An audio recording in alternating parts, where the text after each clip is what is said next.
কাক লাগে? এইটো প্ৰাণনাথৰ ঘৰ নহয়নে?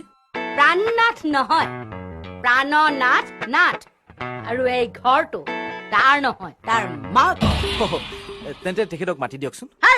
তুমি কি মোৰ লগত চুবতি মাৰিবলৈ আহিছা? চাং মাকজনী হয়, মই ৰৈ আছো আৰু তুমি নিশ্চয় এই মণ্ডলৰ জীয়েকে তোমাক পঠিয়াইছে। মণ্ডলৰ জীয়েক? কোন মণ্ডলৰ জীয়েক? মই নাজানো বুলি ভাবিছা? এতিয়া নিজে আহিব নোৱাৰা হলতো, সেইকাৰণে মোক জ্বলাবলৈ এইবাৰ তোমাক পঠিয়াইছে। বাহিৰ হোৱা, বাহিৰ হোৱা বুলি কৈছো নহয়। কোনো কিন্তু চিন্তু নাই, বাহিৰ হোৱা, বাহিৰ যে বাহিৰে।